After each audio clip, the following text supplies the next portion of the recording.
let's get to the draft. The most shocking moments of the offseason so far. What do you have? Well, for me, the most shocking thing was that these gambling problems exploded all over the National Football League. And yeah, I mean, it's only a handful of players, but when you're talking about somebody like a Jameson Williams, right? Somebody who is ascending into stardom ostensibly for the Detroit Lions, and he gets popped for 6 games for gambling on non-NFL games inside an NFL facility. That to me is pretty shocking. And so the fact that we saw this with the Lions, we had a couple other players, then there's still one outstanding with discipline presumably to come with Isaiah Rodgers of the Colts. That to me has got to be the most shocking thing we've seen this offseason. And I'm going to take that and I'm going to raise you that I'm shocked by, and I didn't mean the pun, but I'll take it. I'm going to raise you the fact that the NFL, to my dismay and amazement, has failed so dramatically in properly educating the players on the do's and don'ts of the gambling policy.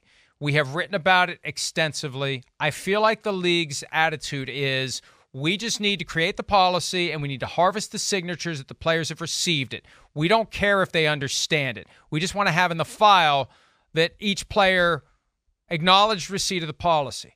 I don't believe they are educating them the right way. I've heard that the seminars they're doing with people from NFL compliance are basically worthless. They take what could be done in 5 minutes and they stretch it out for 45 minutes and lose everyone's attention. The gambling policy looks like it was written by lawyers for lawyers. The rules are simple. But you know what?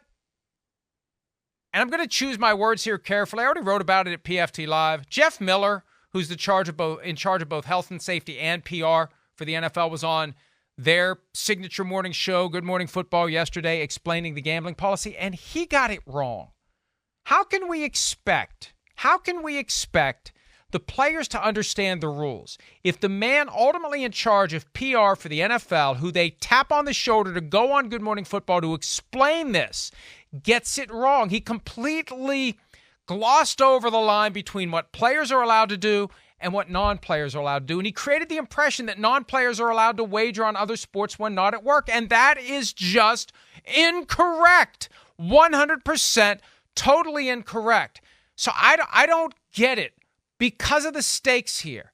All these other policies are not existential threats to the sport. This one is. Because this is the one, if you don't prevent the Tim Donaghy scandal, if you don't prevent some other scandal that we don't even know about, that could take the sport down, that could create an agency that is responsible for regulating professional football, that could get people indicted, that could get laws in place that changes the game and has the NFL lose its ability to govern itself. I can't believe that they have fumbled so badly with educating the players. And then at the end of the day, you're losing great players. Jameson Williams doesn't play for 6 games. You want those guys to be available. I can't believe the NFL has failed this badly in explaining the rule to its players, Myles. We got to take a break. Let's continue this discussion about the most surprising things of the offseason after the break. We'll do that when we return.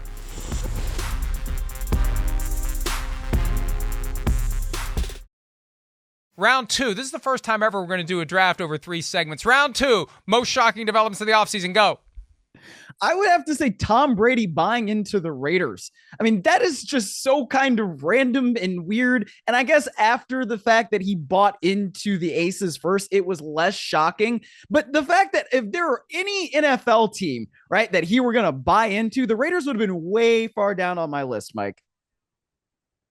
I'll say all of this Cardinals dysfunction that we've seen, from the way they responded to the Terry McDonough arbitration claim, the shameful over-the-top personal attacks, and then the Jonathan Gannon tampering thing that got tucked into the news cycle just before the draft started, and nobody's ever going to tell us what really happened. And if you ask, they're going to call you a conspiracy theorist because they don't want you to know what really happened. But I have a feeling it was something pretty damn bad. Round 3, right after this.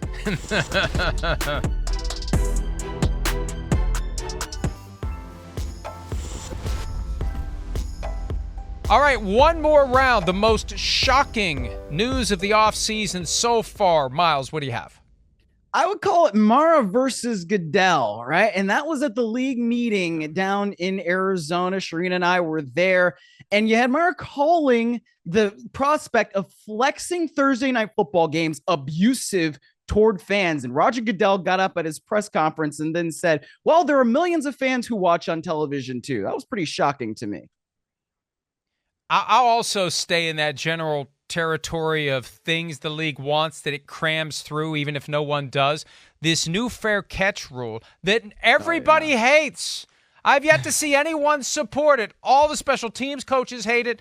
A lot of coaches have spoken out against it. Players are against it. We're going to see a lot of squib kicks, and who knows what the future of the kickoff is. Hi, it's Mike Florio. Thanks for watching PFT on YouTube. Hit subscribe for the latest news and analysis from Pro Football Talk.